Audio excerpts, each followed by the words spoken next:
Welcome to the morning news update on GhanaTalks Radio. In today's news highlight, the Alhaji Muniru's Imam appointment as part of effort to reclaim forest reserves and water bodies, national security and military engage small-scale miners.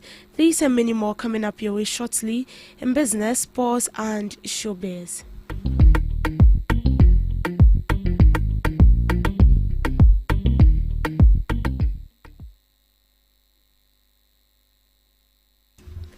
Deputy Interior Minister Honorable Ebenezer Telabi has assured the public of tight security measures ahead of the December festivities to ensure a safe festive season. At the 2025 Ghana Security and Safety Conference, Mr. Telabi emphasized the need for innovative and collaborative approaches to address emerging security challenges.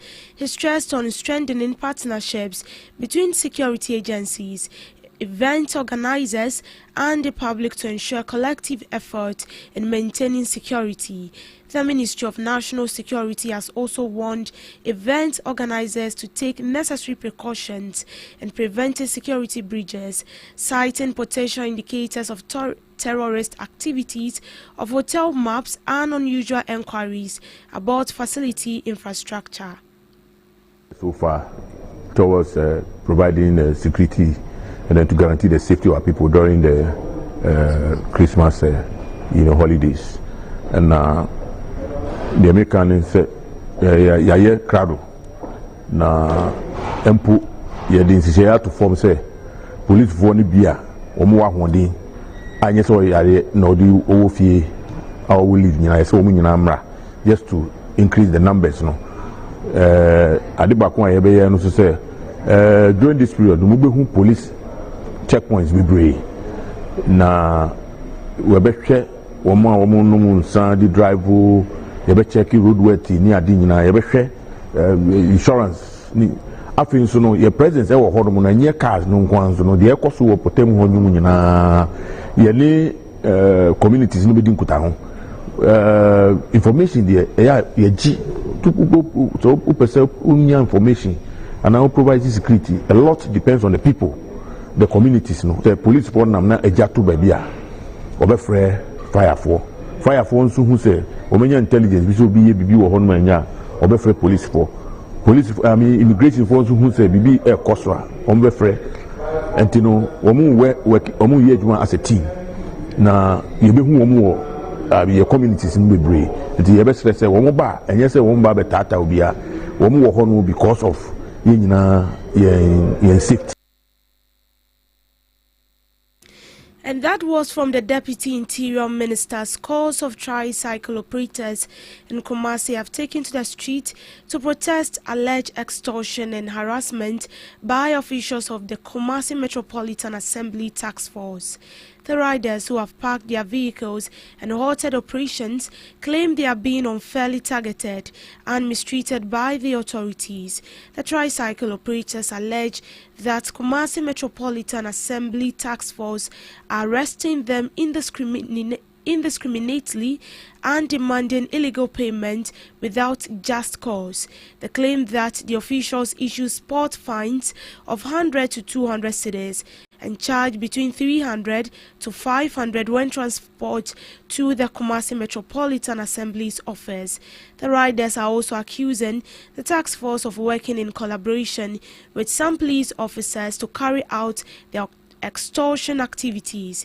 The operators argue that the lack of proper parking spaces within the central business district leaves them with no choice but to make brief stops for passengers. They are calling on city authorities, the police administration and traditional leaders to intervene and address their grievances. We are here to demonstrate against Kumasi Metropolitan Assembly on the kind of harassment, extortion, and the continued disregard of our challenges that we are facing as tricycle operators. There is a lot of appeals that we made to the Assembly, yet they refuse to hear us. And that is why we are here today, to go publicly to present our petitions to the KMA and to the National Democratic Congress as a party, because in their manifesto they promised tricycle operators that they will regularize and legalize our operations, and it is something we are yet to see.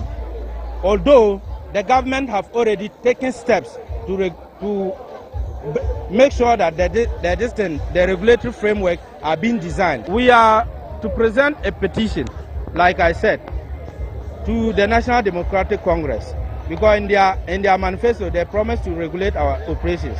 Although the government have already taken steps by sending our National Secretary to Rwanda and the Minister of Transport to study the regulatory framework for tricycle and Okada. They are back since March and this year. Till today, we don't know where we are. So we want to call on government to fast-track the legalization. As we are regulating under this vacuum, it gives opportunities for some authorities to disregard us, to extort from us, and then to harass our boys on the road. Which authorities are you talking about? The authorities I'm talking about, simple as KMA. KMA, for example, have restricted us from going to the Central Business District. This is 2 years now. I believe that Channel 1, that time it was City TV. You came and took coverage of whatever conspired here. They said they are doing transport rail organization. And the transport rail organization, they are going to dig on just the city. And they started from tricycle. Once they are done with tricycle, they will go to on-street parking. And after on-street parking, they will make sure that the heavy vehicles do not come to the Central Business District in the daytime to offload. And yet, this is 2 years now, as we all bear witness. Nothing has been done about anything again, except only for tricycle. We saw it to be a target. And all this thing boils down because government or tricycles are not to operate as a fair-paying passenger. And that is why they are using that kind of opportunity to extort from us. And if I say extortion, it means that, you see that when they gave us the directive, they told us that it is because of congestion. And in the night, when we go there, they arrest us. And the money they are taking from us, the initial directive they gave us, or what they told us is that once you come to the restricted area and you are being impounded, you are to pay 300 Ghana cedis and with your passport picture, and you sign a bond that you no go there. Today we don't see that. Today we hear about 700 cedis, 300 cedis. And as we are approaching to Christmas, we say that KMA will not use us to celebrate their Christmas this year. We are not going to accept. We will go publicly and present our petitions to them. And I also want to urge the MCE. The MCE, his president have used taxpayers' money to invest in this tricycle operation, that you want to legalize it. And you are here, once we send our appeals to you, you turn another way. And I see that means he's not in the interest of his president. He's rather doing something contradicting to himself. And that is why we are here today, to make the president know that this is what his MCE is doing. And that was the grievances of some tricycle riders. The Bewa Scrap Dealers Association risk losing their job if government bans the export of non-ferrous metal scraps. General Secretary Salim Salifu stated that local processors are offering low prices while exporting scraps are sold at a higher value. This was after the government has considered banning non-ferrous metal scrap exports to ensure a steady supply of raw materials for local industries. However, the scrap dealers argues the move will harm their businesses and lead to unemployment. If local companies are allowed to buy what we have, then that means that we are going to have it on excess on daily basis. Because what we produce in a day, their companies do not have that capacity to buy them. And that will affect the prices, and that will eventually kick us out of business. The scrap dealers are still surviving because of these non-ferrous metals. If the banning of this metal succeeds, then scrap dealing will be very difficult, and that will lead to number of people using these species. In conclusion, Zongo youth leader in Home Mohammed Salisu Kiza has warned that the youth will not tolerate intimidation from police and traditional authorities amid growing tensions over Alhaji Muniru's recent endorsement as Volta Regional Chief Imam. The move has sparked opposition from some youth in the community who are determined to challenge the decision. The Zongo youth are vowing to resist attempt by Alhaji Muniru to assume the role, citing concern over the appointment process. However, the situation remains tense, with the youth calling for fairness and transparency in the appointment process. The communities are awaiting intervention from state authorities to resolve the issue. We stand for peace. We are sending a signal to the police service. No intimidation. No intimidation. We are sending a signal to the traditional leaders. No intimidation. They violate the law of this country. They violate the law of this country. And we are using the justice. We should pave way for the justice. Those people are planning that they are coming to the mosque on Friday to take over from us. They are lying. They should not try. If someone try, the way Nabi Muhammad sallallahu alaihi wasallam fight for the Islam. We will fight for Islam. We stand for peace. We love every Muslim. If you say you are Muslim, go and learn from Quran and Hadith. The national security, in collaboration with the military, have initiated a reclamation exercise in Donkwa Ofin, engaging small-scale miners in the area. This effort aims to restore degraded lands and water bodies affected by illegal mining activities. The exercise involves collaboration between the National Security Task Force, military personnel and local authorities. Equipment used for illegal mining has also been destroyed, and efforts are underway to restore affected areas. The initiative is part of government's broader efforts to combat illegal mining and promote sustainable development in the region. Apadinja is good Jubana Domina Aya Bibune. It is a cast small scale mining and galamsey in Samoa. We are Padinja easy to now send your Modica Atido. Adia, yes, Yasasanimum. A month for Amano Mutu about Tensodo. Do not know a month for EU. I do be able mine. It is the new mining not Nasi, Nananuma software, Timem small scale miners. Galamsey for Numbuye inverting. Na yina trans say the cost no ye be ye ne den proposal na e ba the suggestions na say amana na say kata so e di kan ensuo mu de apa de jira isun tu me ye modwuma ofine da ho no ye yi obi afri ofine mu aha ne ye forest wa ha no aha na dintirafo akonwa kace na ye a wo yi apaye eye farmer yo forest ho de enya de a galamsi mpo akohoda ye hu se do na amana bebre China for de obu betutuye bebre da ho a mountain. No near Yensi, Sisina Brand, a Becataso, Tenunti. Omo Mutu Amano, Bebri, Nada, who important, Yeni Macasa, Winaja to say, Udia Becata Manaso, and Tibeka says Central Regional Minister. Mamma in Fidido and 9 I walk a crum ha. Do I crado, so Becata Manason, or Tofu, a Buma Sidumanu, Triakakra, na Yadiakokata, Amanaman. It means you will be going for shoot and kill. What that means is that if we come to the field, anybody we want to arrest, if the person stops us from arresting, it will lead to, apart from but we don't just use that approach. It is when we are given the go ahead by the government that, okay, use this approach. What I was trying to explain there is that we have several means of tackling the issue as military, and one of them is offensive action. So if it is offensive action, it means that we are ready to tackle anybody who try to prevent us from arresting somebody who is involved with the illegal mining. Government is on course, and a lot is being put in place by the government to ensure that they bring this existential threat to the minimal position as much as possible. And I think that with the establishment of NIMOS, you can all see the results that are coming.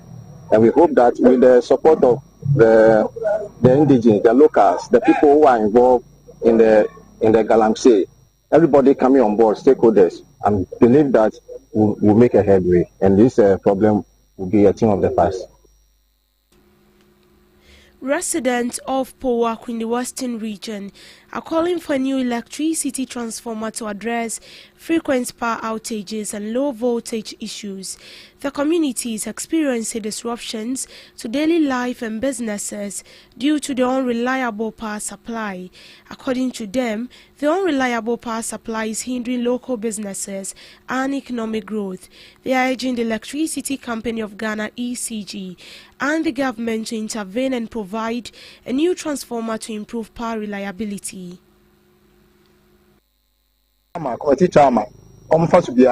have done it, but up to now, at times, report on the bands within a short time, it will come. Within a short time, it will come. Ganani, Okasem Yankofu, they do a big and as to Nitroma, Okasim Biade, Unti. That the American said, the best threat, the Dicaya MPS, because I'm not going to cross among quietness. Near the MCs with Nas Papa pay. Say, Omuba, Omcas and Papa to Oman. But yes, sir, Oman engine. Because the whole town. So money now the Suma and just a Mate Maka say 2/3 of population here in the district. Now we more to idea and num, etc. Na a good fridge, na pro. Can you be unquestioned? I'm calling so you call chairman so they come to us at the palace. Nana Mujana Moyen. Sir, that's an question about to a crime or Monia group. But it's not their fault. Bosumini and I transformer issue Bako a blue. Na anamobi I was me too as assembly member, Matu, Mama Mimpenyu for I aware. Now so Merena Modeshe, no, upon whom Amazisiano. We PR assemblyman enye easy menemi committee chairman pressure eguye sono entino we de mesre mpanyufo se muntwa mani emehwe powi akọ na ye transformer ye issue no abulo ama be bosomini ye da sumu businesses are run wa ha nyina a shut it down edom ewo kronim nti ama tension aba kronim pa transformer no ne committee chairman bona na menemu for a Casay. My report on Adama ECG for I say transformer fort abang Obomehe. Obochama may report to the Momocrana, Obujumbeja no Moko, Umbeja no Moko. Adabi the son who say oil and woman in Emigu. The report to Mamo, I'm Omobehe. Omere no Mosankoi. It is a train no Mosamba, a fee, Tavomano, and Sobium. Ejuma say no entumi ye ema me report mo ba wo ba so a fifth no wo no o ba be yi fifth ne no we ni na de ko say 2 weeks time o mo de bi bebre 2 weeks no ya hwa ja 1 month ko 2 months ni ye tu ana mo be say me ma me ma etu bia ye tu ya ko MC wo MP aba ni na be ke bia se e bo se na be ba ya ema. In business, the Ghana National Chamber of Commerce and Industry has asked the government to reconsider plans to re-enter the domestic capital market, warning the move could squeeze private sector access to credit. Finance Minister Kaiser Lato-Forsen, in presenting the 2026 budget, signaled that the state will return to the market as post-DDEP restriction lapses, seeking a refinance existing obligations, extend maturities, and curb rollover risk rather than take an expansionary debt. President of the Ghana National Chamber of Commerce and Industry, Stephanie, speaking at the Chamber's 2026 Budget Review Seminar, said proceeding now risk intensifying competition for funds, potentially crowding out businesses already grappling with tight credit conditions.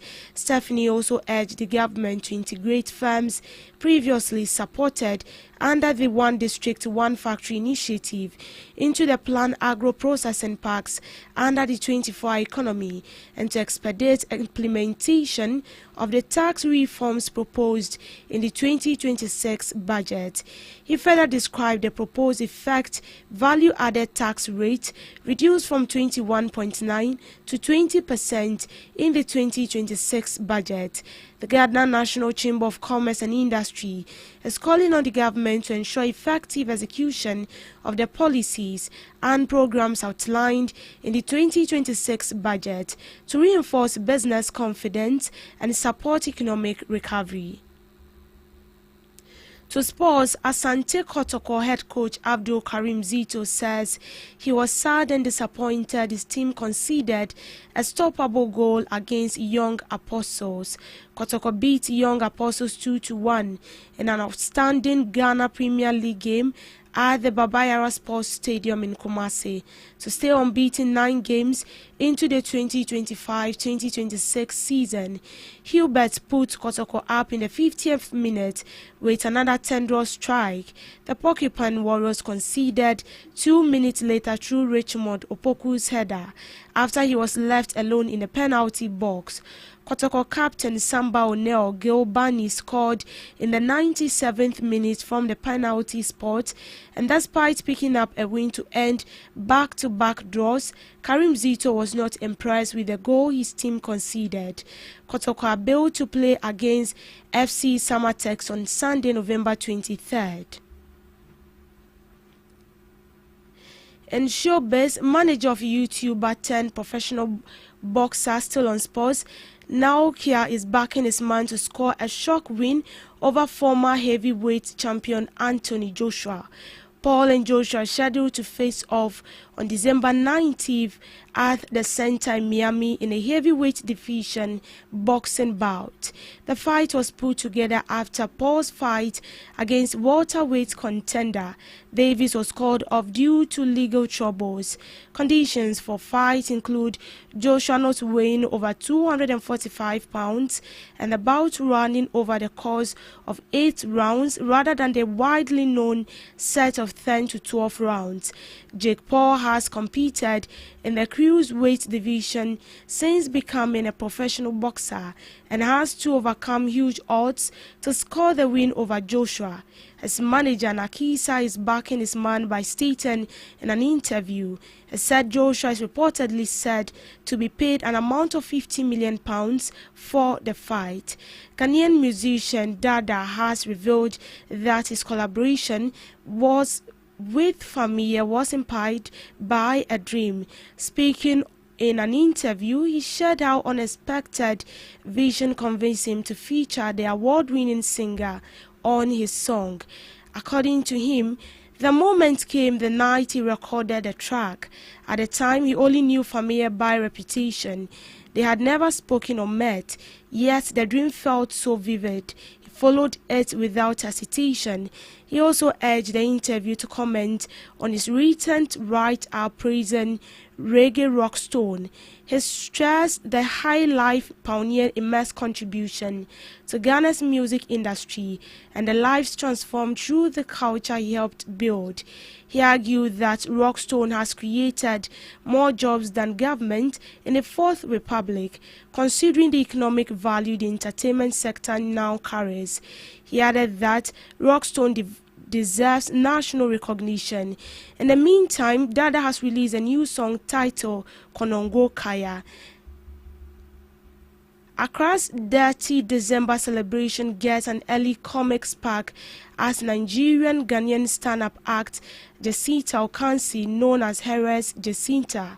The show is set for December 7th at East Legon with doors open at 6 p.m. what started as an audacious debate in 2022 has become one of Ghana's most talked about comedy nights.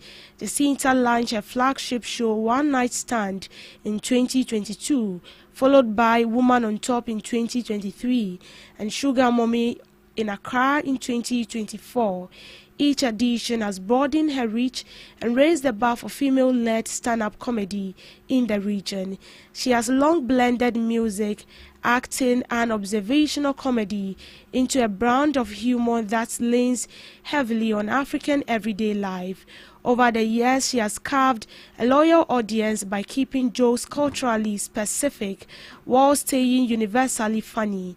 Jacinta Okansi performing on stage during her comedy special Sugar Mommy of Accra in 2024. The 2025 edition promises more than a familiar routine. Organizer says the stage will be bigger, the jokes sharper, and the surprise act plentiful. Celebrity guest performance have become a hallmark of her specials, giving the night a variety show energy that keeps even repeat patrons guessing. Sponsors on board include Accra City Hotel, Cocktail Laboratory, signaling commercial confidence in the event. Jacinta made news early in her career when she became the first female to headline a stand-up comedy. That milestone, recorded in several local outlets, remains a needed moment for women in a field that is still male-dominated. Jacinta Forerunner is more than a comedy. It is a proof of momentum for a performer who has grown an independent platform from scratch, challenged norms, and steadily expanded what a comedy special can look like in Ghana. Expect an evening that mixes sharp cultural commentary with theatrical flair. If you like your comedy one-pointed and proudly local, this one is worth the ticket, they added. And that is how we end it for now on the Morning News Update. Do all to log on to all streaming platforms as well as logging onto our website at www.GhanaTalksRadio.com for more news updates. Thank you so much for making time with me. I am Deborah Dorso. Good morning.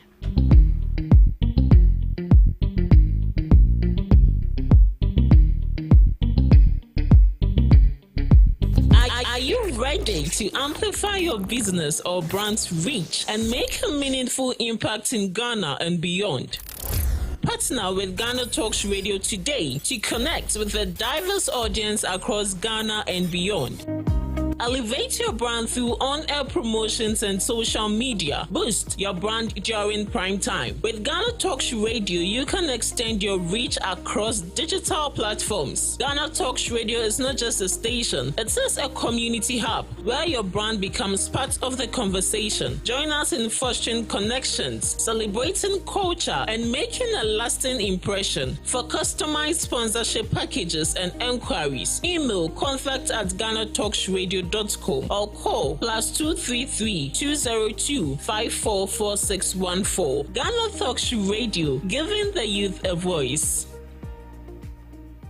What do you want for breakfast? How do you want your breakfast? English breakfast, French fries. Koko Nikosi, alo komi kesheto. Wache. Well, Gobe is the real deal. Join us on Ghana Talks Radio. Let's serve you a buffet of breakfast. From news headlines review, current affairs to social issues. Entertainment, sports, and all the trending stories live on our mobile app and across all socials from Monday to Friday, 7 a.m. to 10 a.m. With me, Pakwesi Omare, Regina Bless, Deborah Adoso, and I am Esinal Fiagbedu. This is Ghana Talks Breakfast Show. Ghana Talks Radio.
your morning companion. Ghana Talks Radio, #1.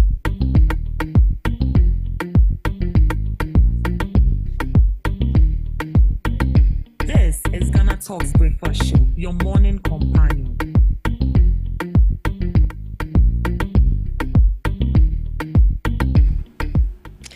Good morning to you, lovely listeners of Ghana Talks Radio. It's yet another beautiful Friday morning. It's actually a sunny Friday morning, and you are welcome to the Ghana Talks Breakfast Show right here on Ghana Talks Radio. This is the second segment of the show, and as you know it, we are here to dive into the issues of national interest and of interest to you as well. And sitting with me in the studio this morning is Mr. Dubik, the man of controversies, and Mr. Shaibu Hamda. Right, did I get the name right? Yeah. Good morning. Yeah, good morning. How is you? Alhamdulillah. Thanks to the Almighty Allah for giving us life and also giving us today. Yeah. We thank God. What does the Alhamdulillah mean? What does it mean? Alhamdulillah, gratitude to Allah. Oh, okay. Yeah. Gratitude to Allah. Yeah. Allah is God Almighty. Yes. Yes. Alhamdulillah. Alhamdulillah. Gratitude. I'll come for classes. Mr. Big. Yes, madam. Man of controversies. I said I've changed. Yes. You haven't. Repentance. I have repented. Oh, prove me wrong. I want to make it to heaven. So take off heaven. So controversy, you stopping controversy will help you. Yes. But anything at all can, take me to heaven. Take you or not to take you. But I'm not sure controversy. Me, I'm a heaven candidate right now. My name is there. Okay, the Bible you come says, and I'll be cleaning the gate, waiting for you. Cleaning the gate. Yes, I'll be the one cleaning the gate, manning the gate. If you come and I hate you, I'll look at the names and I'll jump over your name. I'll skip. I'll skip you and I'll not mention it. Why will it? So please me on earth. Anybody who wants to make it to heaven must please me on earth. But so you know it's hard. When you get there, I can also give considerations. If I look at the things some of you people are doing on this earth, if we don't give considerations, all of us you are zero. Don't take yourself out. He has graduated himself to be an angel. Yeah, of course. To be an angel. Angel Steve. I'm there with them. Oh, we have Stephen in the Bible. Yes, I was the one they stoned. How are you doing? I'm good, and you? I'm fine. You look good. Thank you. Thank you. But I like this one because wine is my favorite color. You know. Oh, you who know? We know. All of us, we know. I just told you. That's how come you know. We know. Oh. You know wine is your favorite color. Oh, okay. So wine is my favorite color. If you want to start collecting money from you, you have to always wear wine. When you finish, you collect money to pay for the shirt.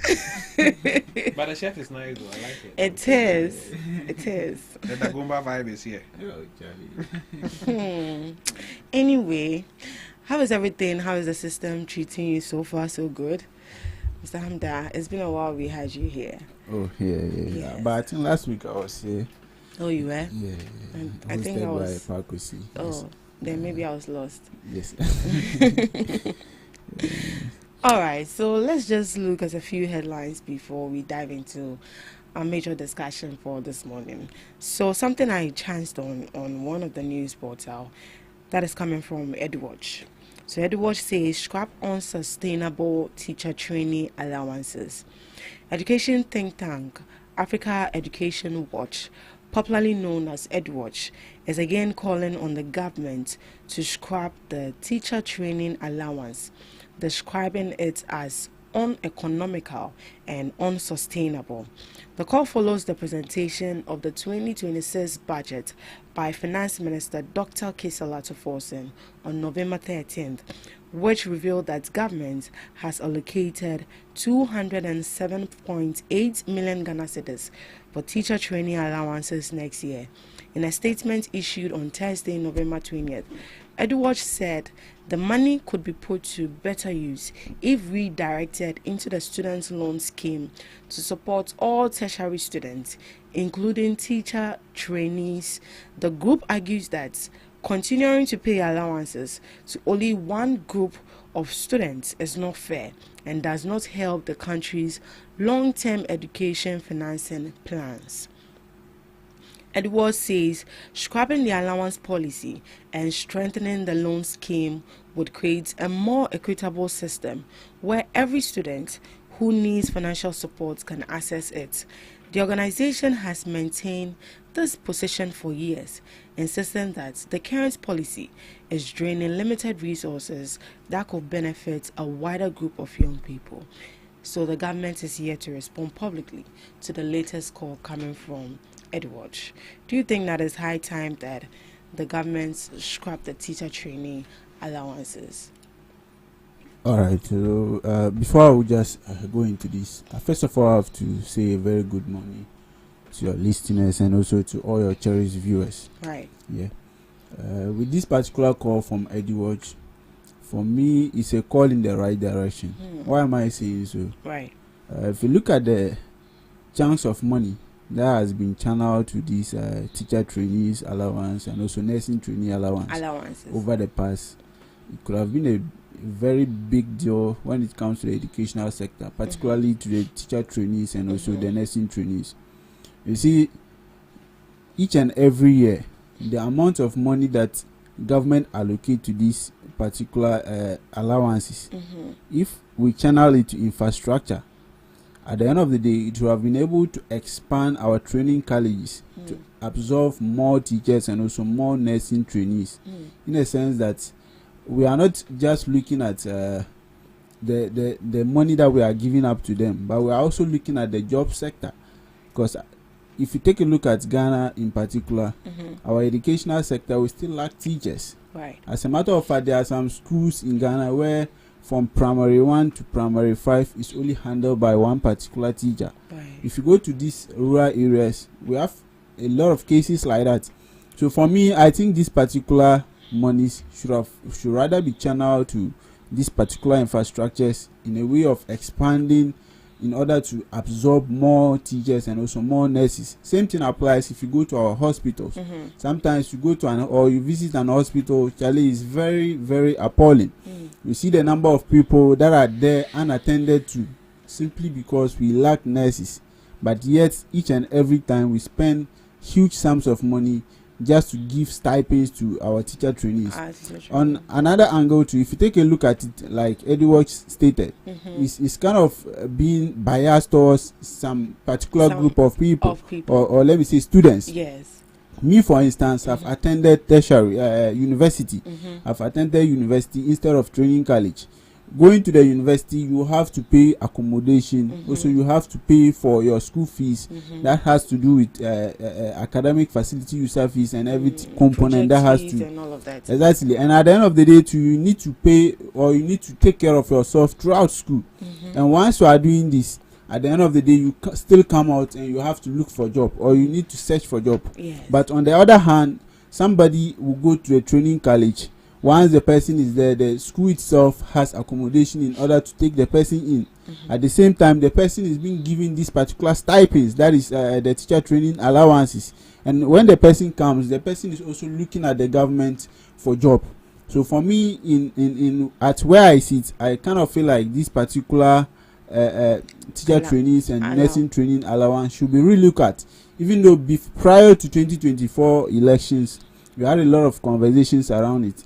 I think before 2016, when NDC was in power, we take a very dynamic look at it, in a sense that we change the training colleges from the current state to a different state, that is the 4-year state, in order to make it more or less like a university for these particular students, in a way that they can also take degrees instead of diplomas and the certificates they were taking. So for me, if we really want to progress, where I sit, not putting on the political lens, where I sit, if we really want to progress as a nation, then some of these calls we need to consider it and consider them. Have a look at it.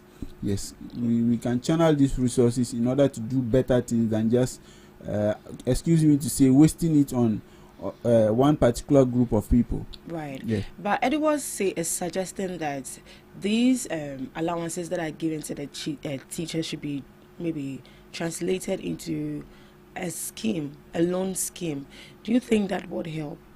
You see, already, if you take a look at student loan trust fund that is being established by the Act of Parliament. Yes. This particular student loan already take care of the tertiary students, that is the university students, and also the training college students. So for me, I kind of feel like already is taking care of the same thing. So even if they convert it to that of student loan, it will still serve the same students. Already we have allocations that are given to students loan trust fund in order to take care of student needs, but mostly we also need to look at it in a dynamic way, because sometimes monies are being allocated to student loan trust fund, and for it to be paid to the students, it has to delay before they receive such amounts of money. So we can have a systematic look at it, even if maybe the school fees of training college and nursing training college students has to be reduced in order for them to also see it maybe smoothly. We can also consider that and see the way forward. Mr. Dubik. Yes, madam. That's coming from Edu Watch. Yes. We've played politics with everything in this country, to the extent that there are things that are archaic that we should have gotten rid of. But because we've politicized everything and every decision is taken because I want to win the next elections or I want to come into power, the things that are supposed to be phased out are encouraged to live on. You understand? In 2016, the then NDC administration decided that they wanted to phase the teacher training and nurses training allowances out of the system. They realized that it didn't have legal backing to put them on the student trust, so they wanted to do the acts and change some certain things in the law to be able to accommodate them on the loan trust. But then what did we see? The then NPP in opposition used it as a campaign tool against the government in power. You understand? And let me give a history on why we pay teacher training and nurses training. Right. In the olden days, in some time past, people didn't want to go to school just to become teachers. Why? They would rather go to the university and then be employed at working in a state agency at Ridge or somewhere else, but not going to the hinterlands to become teachers. People didn't like it.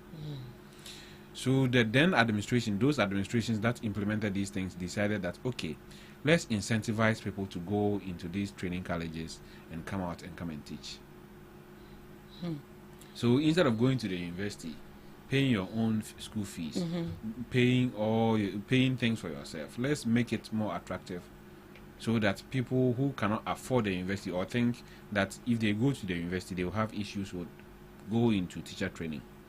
So it was just incentives. And then they added job guarantee to it. Once you are done with these training colleges, you are guaranteed a job. Even if you sit in the house for 4 years without employment, certainly a new government will come and then would absorb you automatically. You don't have to carry your CV and write applications to schools just to be employed. Once you are done with training college, you get automatic employment. So this alone is, as in our modern time, is incentive enough.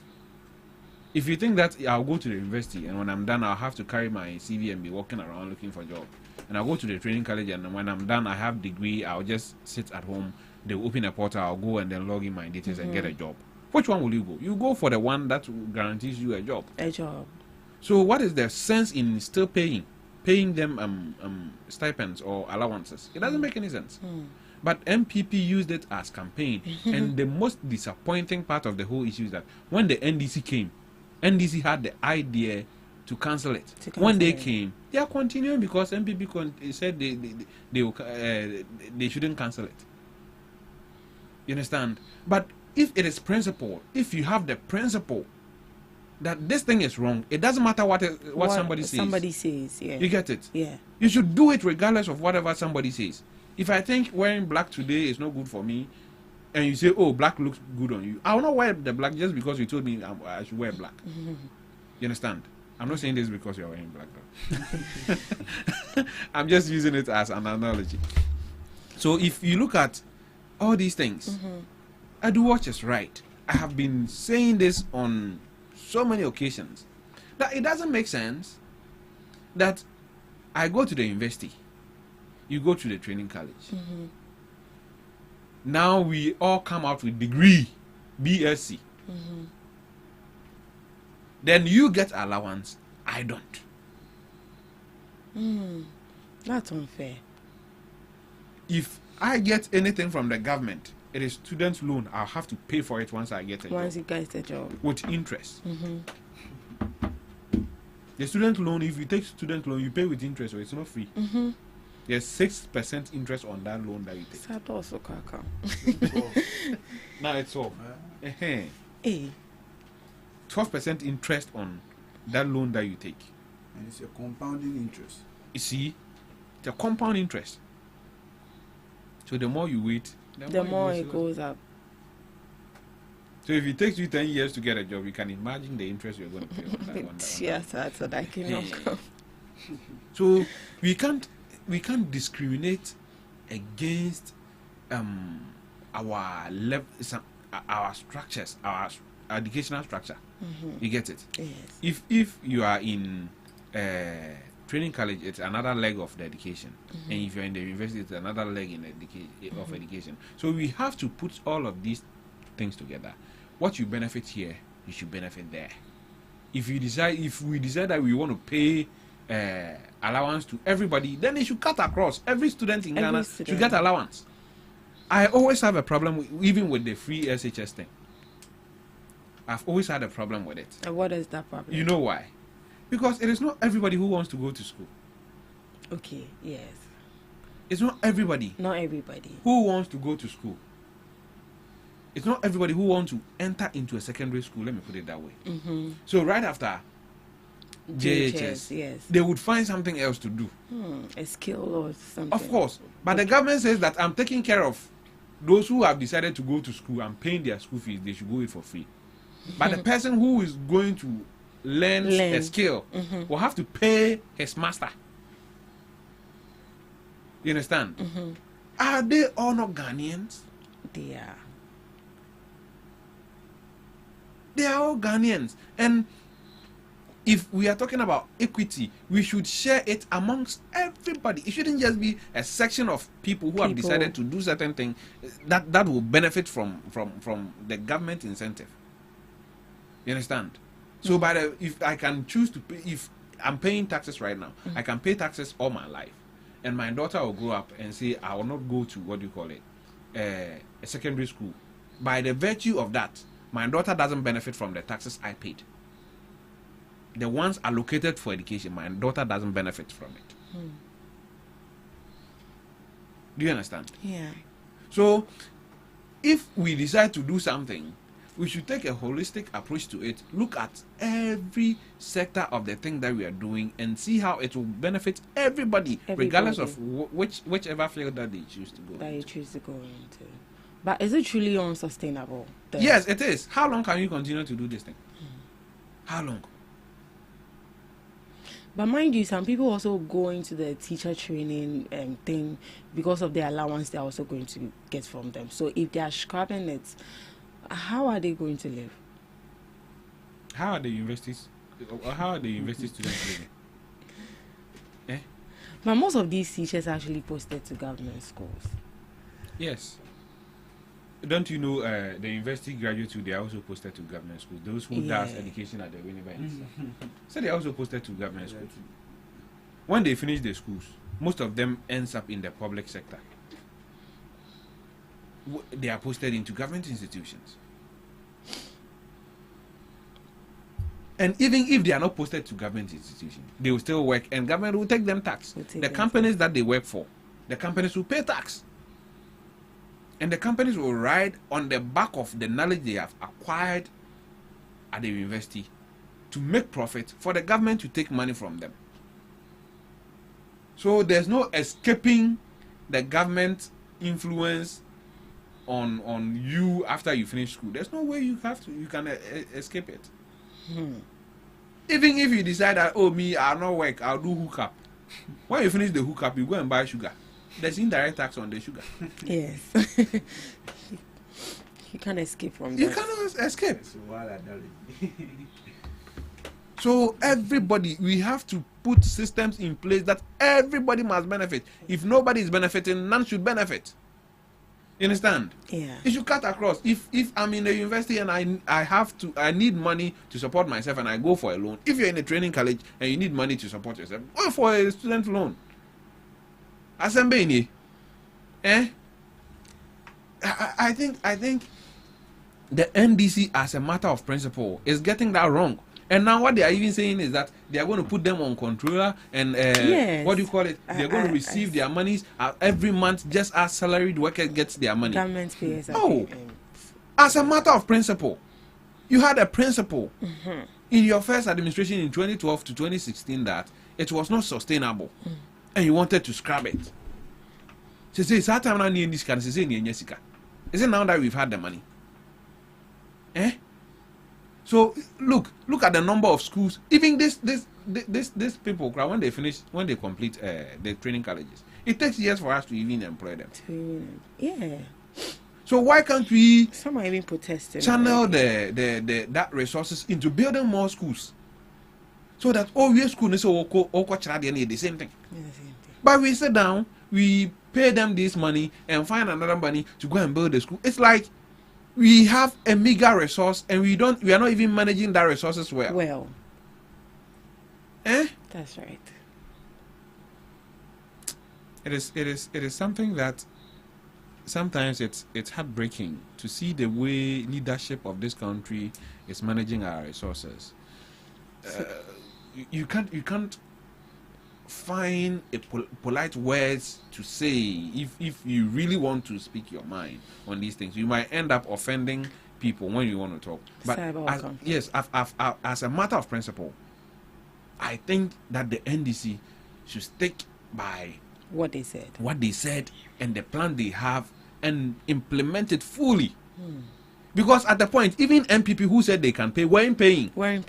There was the young girl who asked Baumia if why she has been in school for 3 years and has never received nursing training allowance. My own cousin went to nurses training in Tamale. He completed without taking 0.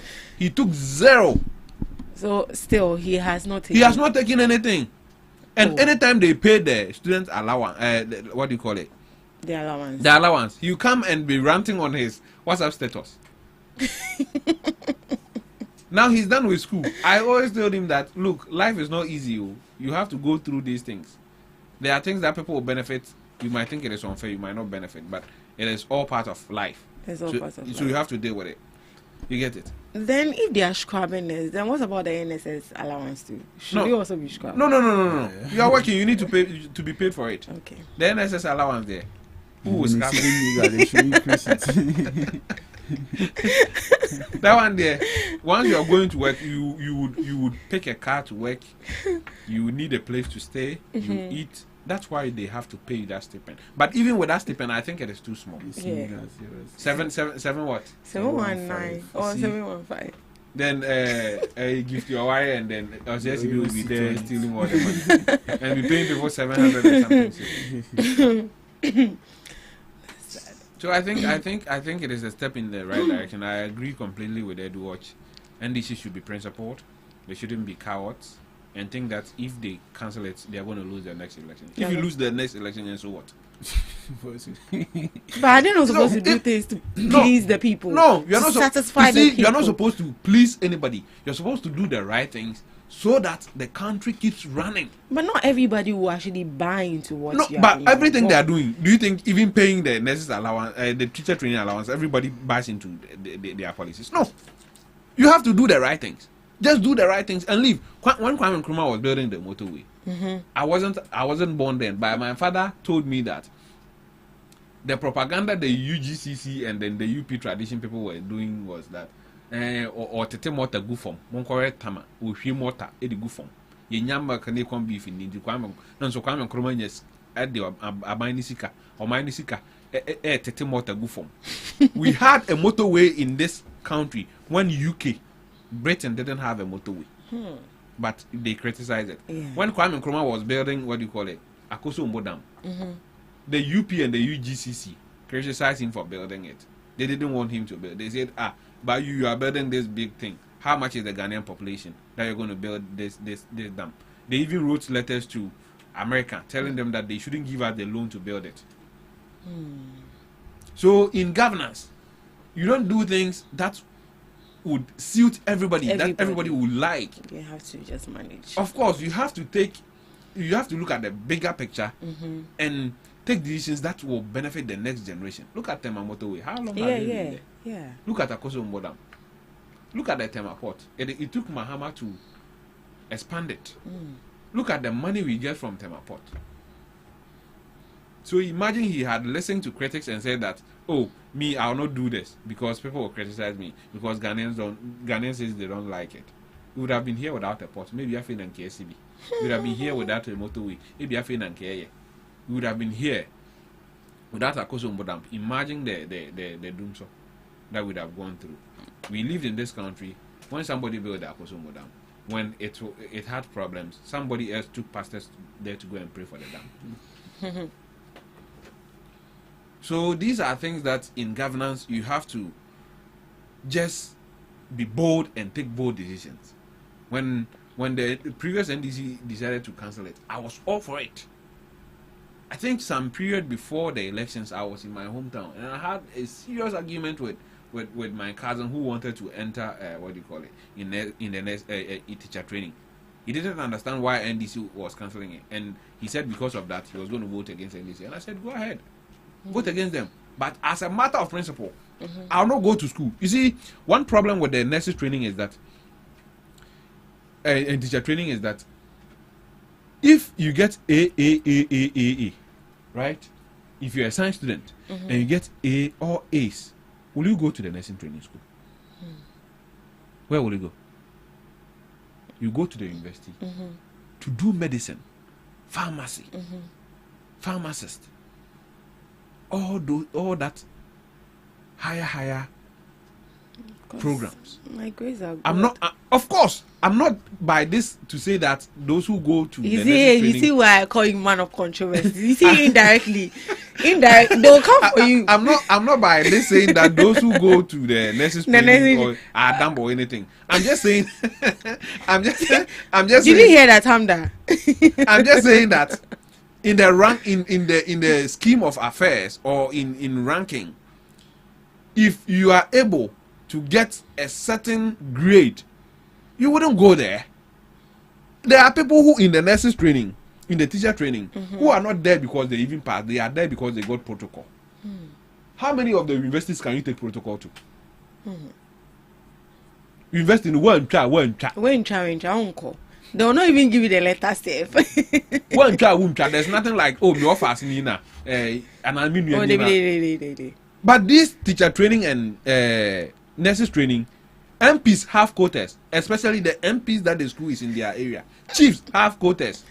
And when there's admission, when they open admission, the chiefs will be going around the community. And will be anybody may protocol me and so teacher training or protocol me and so nurses training. Then they will collect the money and push the case there, whether they are qualified or not.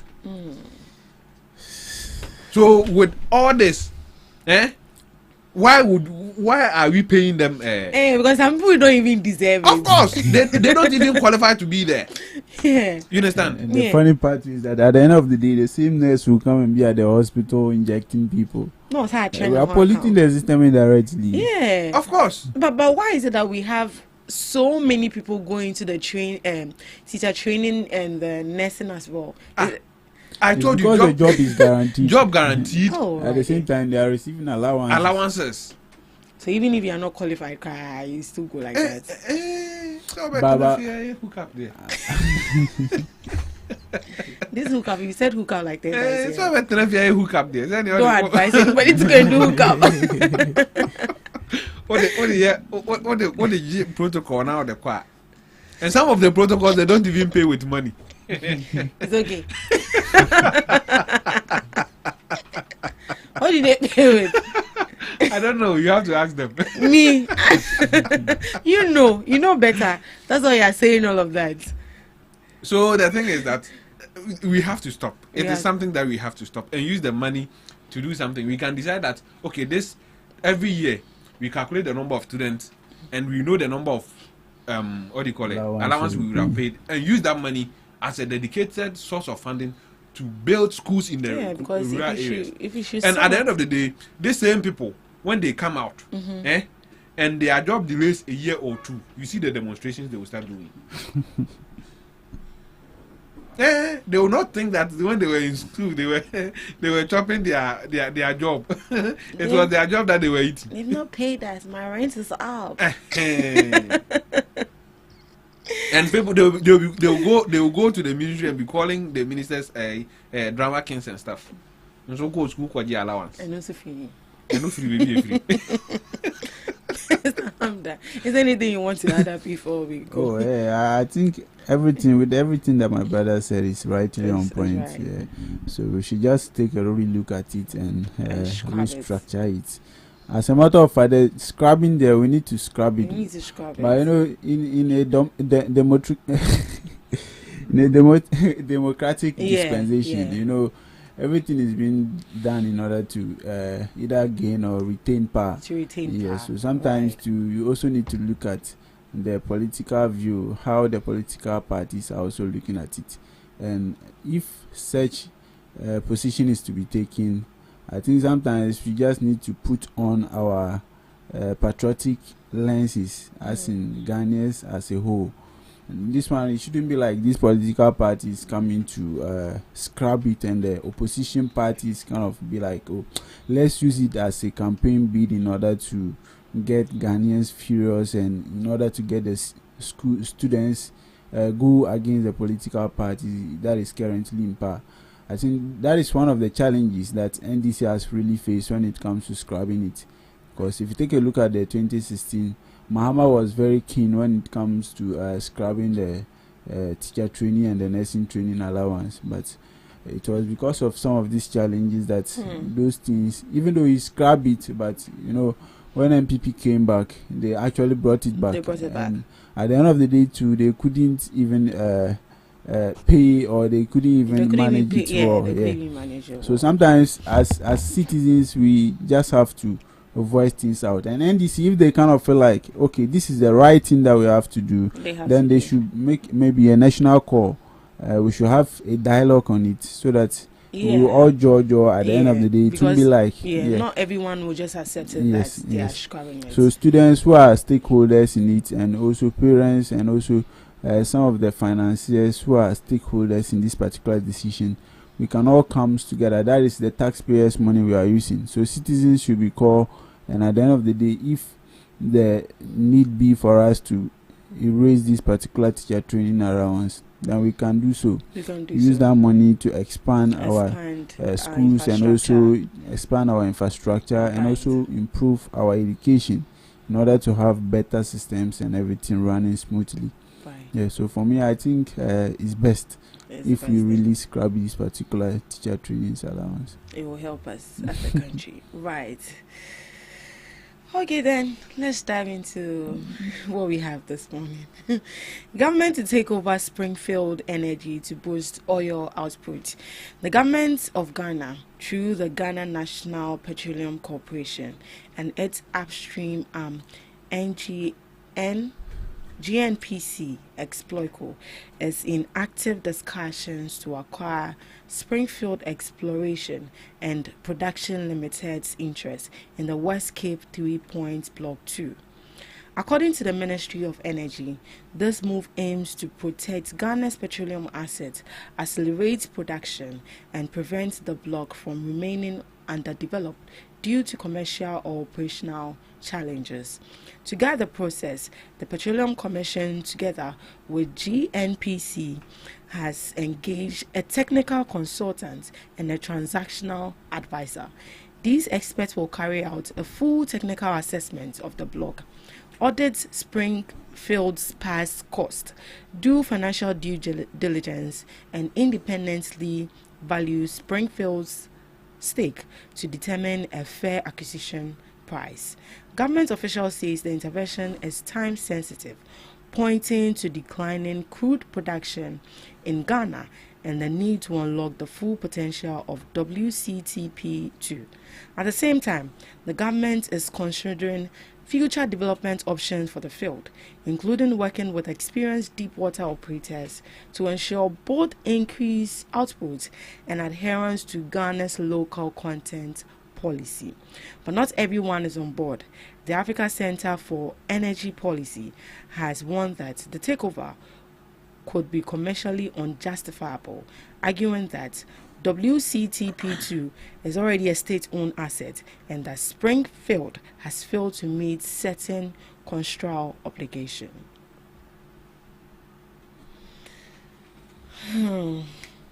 Mr. Big, yes, madam. Do you think it's time sensitive, as mentioned, for government to take over Springfield Energy to boost oil output? Of course.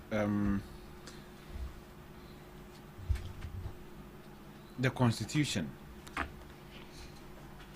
gives every mineral to the Ghanaian people. We actually own the oil deposits in the Cape 3 Point, whether it's gold, whatever, it belongs to Ghana. But the point is that it is Springfield that explored and then found the deposits of the oil in there. It's not the government of Ghana that did it. So at a point, if they cannot develop the oil field to maximize its full capacity or its full potential, then I think it is a step in the right direction for the government to take over and then bring up the necessary investment to enhance the productivity of the oil field. You know, the oil sector or the upstream oil production has declined by, I think, around 50%.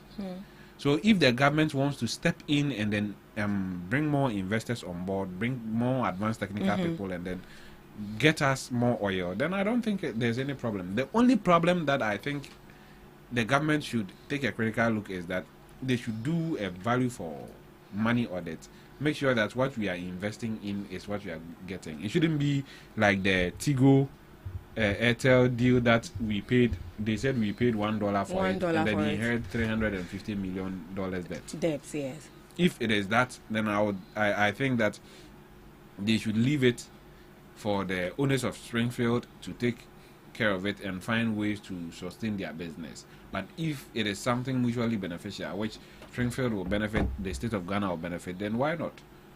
I think that so far the oil wells that we have around that Cape 3 Points, that is the most productive one. That is what the estimate says, that we would have more oil, more gas from there than any other field. So if it is like that, then I think having government play or be a player in the upstream industry is quite significant, and I think that the government should take over and then make sure that they ramp up production. Because if you look at Saudi Arabia, if you look at the Emirates, if you look at all those advanced countries, they built their country at the back of oil. They don't have anything. They built their country at the back of the oil. Now when everybody wakes up, I'm going to Dubai. What did they use to build their country? Oil. Why can't we do the same? Why must we bring investors in? They will come, our own resources, they will give us royalties, and we will not have a stake. I think that style of contractual agreement should be phased out. We should have a regime that even if we don't have the money to do the thing, it is for us. So when you're coming, we will tell you that we will give you maybe 40% of the profit. You get it? To offset your debt, the debt that you incurred. But you don't have to come here, take everything and now give us royalties. Who does that? Sometimes as low as 5%. Bad. It is ours. So if the government think that taking over the Springfield would help, and increase our gains in the upstream sector, why not? They should take over it. Right, but what do you think has taken the government too long to realize this now, taking it over at this point in time, if it really was going to help us? I don't know if this is just a conspiracy theory. All right. I don't have any information. This is just my thought. Your opinion, that's fine.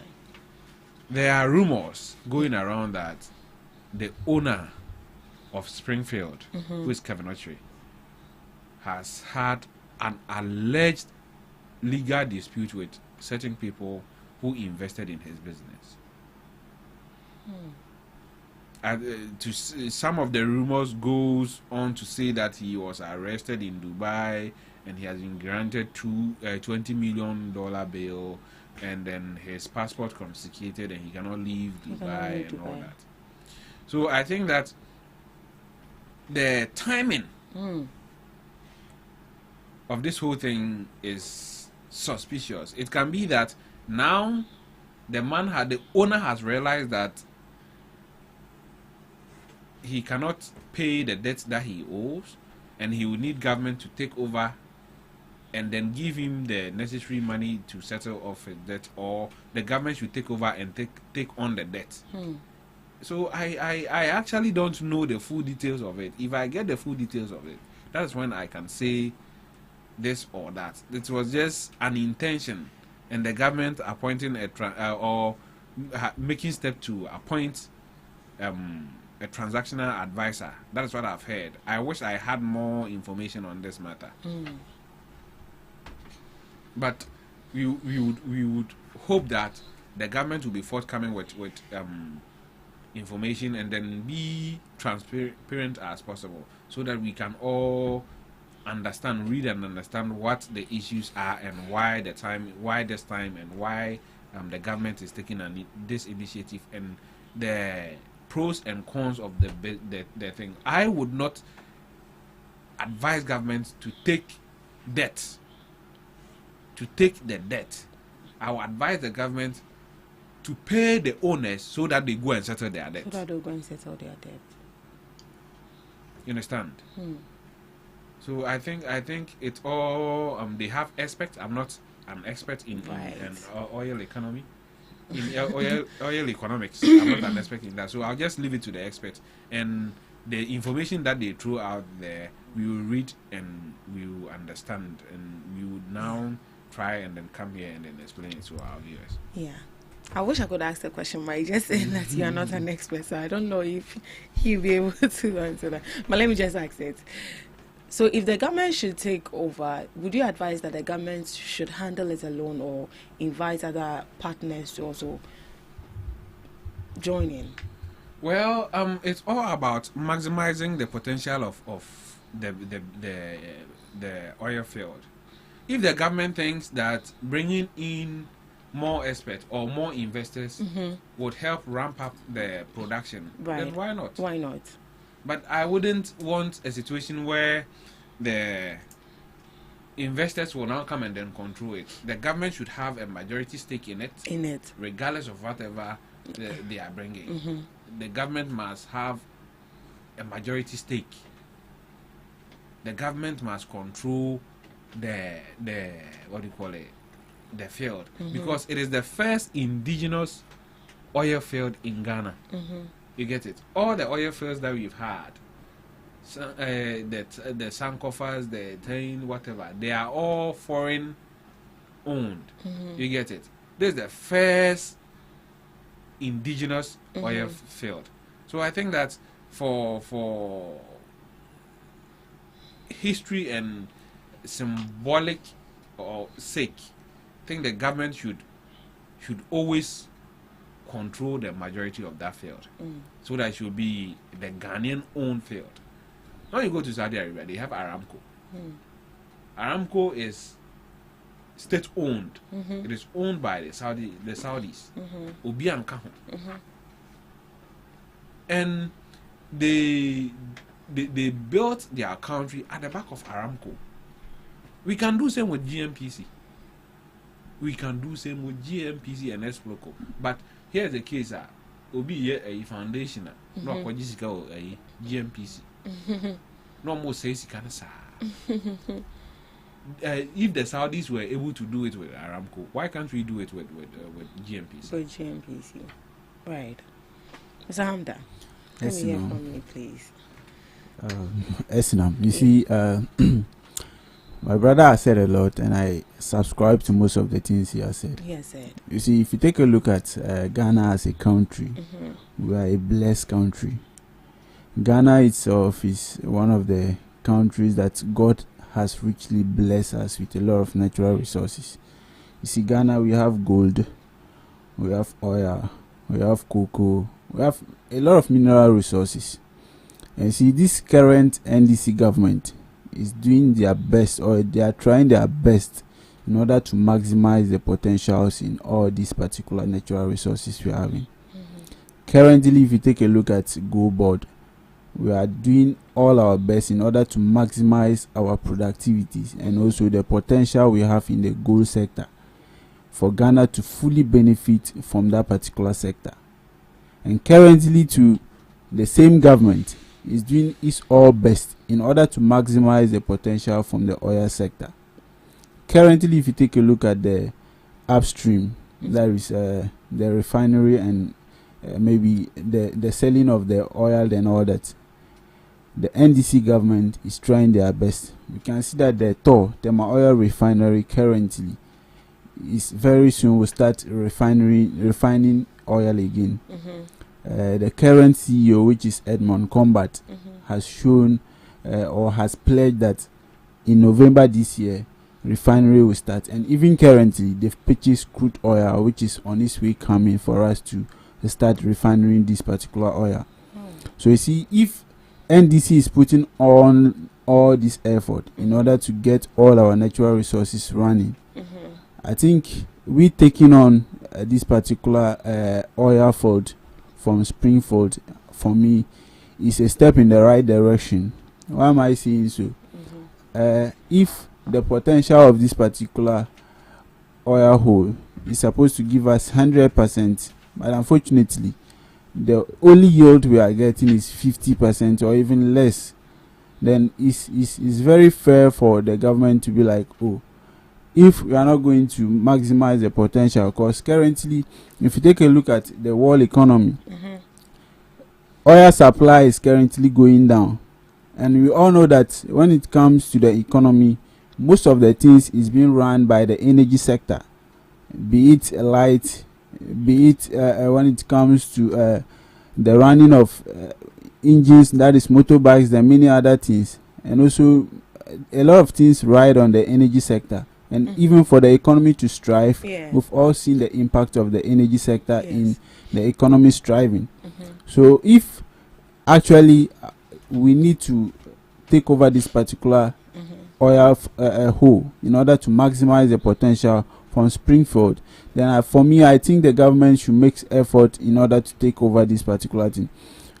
Like my brother said, currently there are alleges that that particular CEO, even though he's a Ghanaian CEO, is involved in a fraud because allegedly the people that have invested in this field, that is the oil field, at the end of the day, he's diverting part of the resources or the earnings they are making, and he's cooking books in order to make it look like there's nothing that has been going on. And when it was discovered, you realize that a lot of legal claims or a lot of legal things is being going on.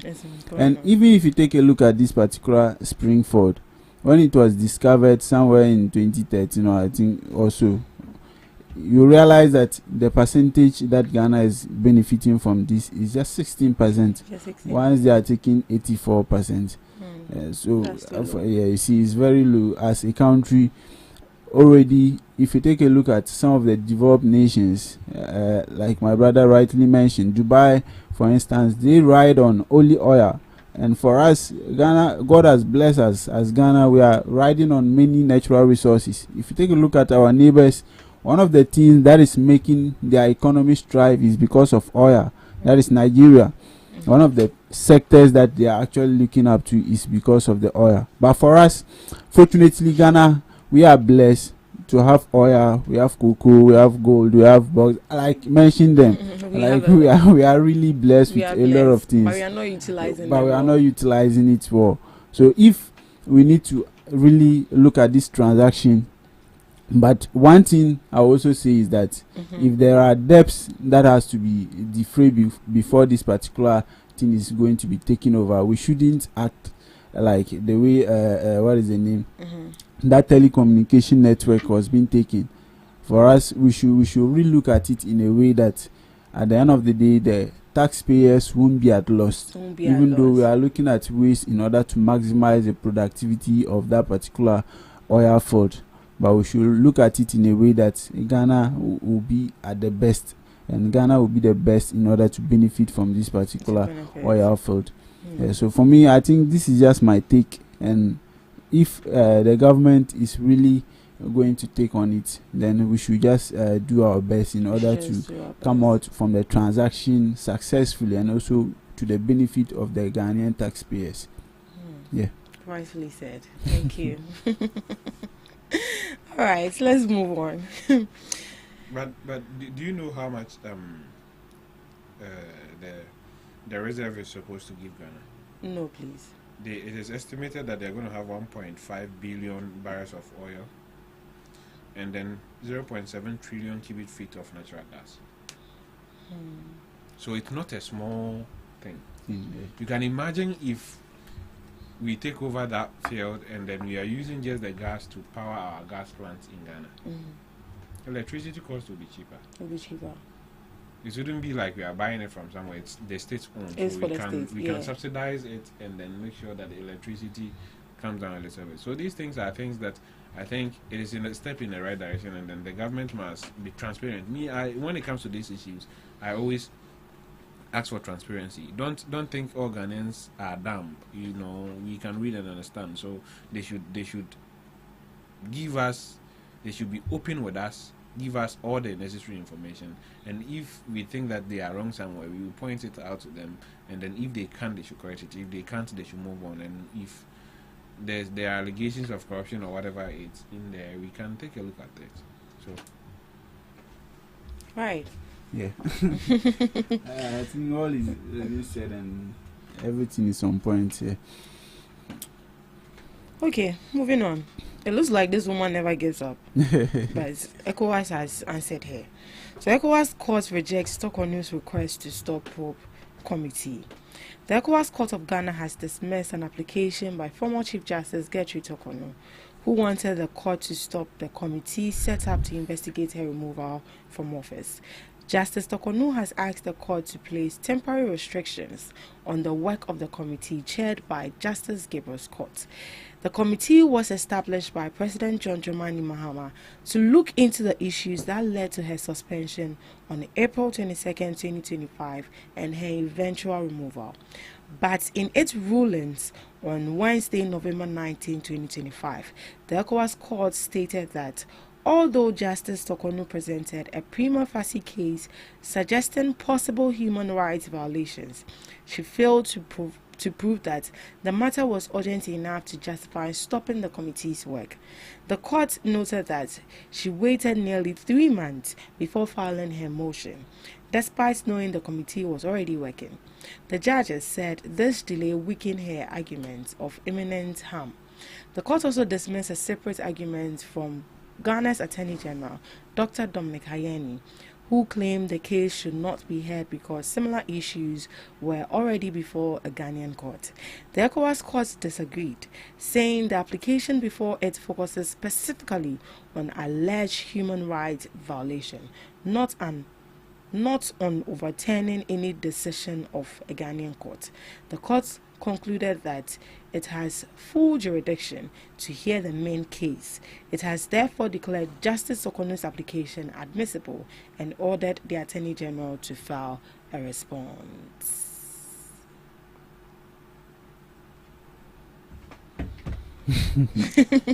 Okay, yes, now you see, like you said, the woman never give up.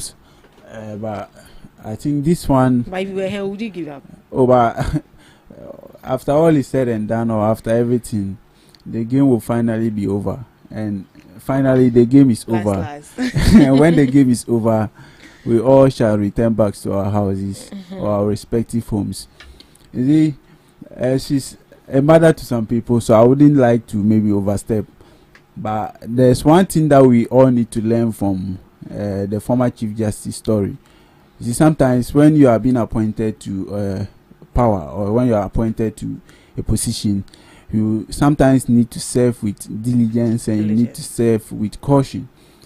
Whatever that you are doing, bear in mind that people are watching, and whatever that you are actions or inactions you are taking, a lot of people are making or taking notes, or they are marking. If maybe at the end of the day she kind of feel like whatever happens wasn't what she was deserved, but the masses have spoken, a lot of people find out that during her tenure certain things wasn't going, or the petition, a committee was being set up by the constitution, and at the end of the day she was being given even a fair hearing at the committee, and she couldn't pull through. She desisted. She went to the Ghanaian court and she couldn't get her way through. Later went to the ECOWAS court, and ECOWAS was finally given a judgment. And for me, it's very sad looking at how the entire process went through. She should have known that she was coming from an arm of government that is an independent arm of government, and whatever projection that she was making, she shouldn't have make it in a political eye. She kind of make it look like NDC was trying to settle a score with that of her removal, as in what they did to Charlotte Osei and the others when MPP came to power early 2016, then all that. So with that, she kind of make things very difficult, even with her lawyer being an MPP person, and every MPP member trying to back her and all that. We've seen what the minority leader was doing in parliament just because of her removal. So she kind of projected it in a way that everybody kind of thought like it was NDC MPP. So even if fair hearing Ghanaians wanted to support her, because of the projection that she made, making it look like it's kind of NDC MPP, it dismantled her disclaims and all that. And even she made it a point that it was human right abuse and all that, and a lot of people question what was the abuse that was in it when it comes to the human right. Even at the ECOWAS court when she went, they couldn't find a ground in order to say that okay, your right was being abused. She was just trying in a way to make it look as if that whatever crime they stated that she committed, she didn't do it.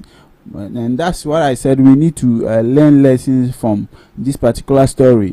Whenever you are given power, or when you are in a position for power, you need to handle it with care, and also you need to know that whatever that you do, a lot of people are learning from your issues. For me, that is just the lessons I'm learning from her story.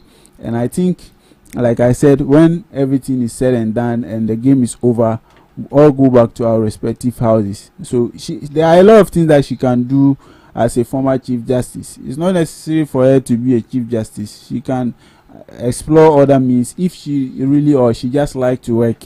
There are all other things that she can do. She just likes to work, they're saying. Well, I mean, that's what she wants, because we are telling you that go and rest. You said no, Laila, you never rest. You are telling her to go and rest. It's not the right way to go. Laila, you never rest. For me, if she really wants to work, even she can be a volunteer when it comes to teaching, the teaching field. We lack teachers in this country. She can also volunteer when it comes to the gender, when it comes to female empowerment and all that. And this also give a caution to the new Chief Justice.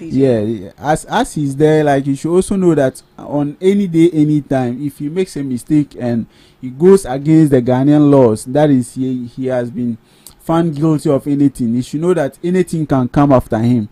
And also he should also know that as he's there, he's an independent arm of government. He shouldn't rely on that of the NDC or the MPP, and he shouldn't also make it look as if like he's political, because if anything happens, in the same tangent that he also go, he should serve with diligence, and also he should make sure that there isn't any biases when it comes to his judgments. And we've seen what the former Chief Justice was doing. There was even a time where I don't know whether you can remember Afenyomakin. There was a time where some two MPs during the elections, almost to the 2024 election, have to withdrawn from MPP, and they were like, okay, if NPP 2 members is withdrawing, indirectly MPP becomes minority. He on Friday filed an injunction, sent it to court, and he was given hearing.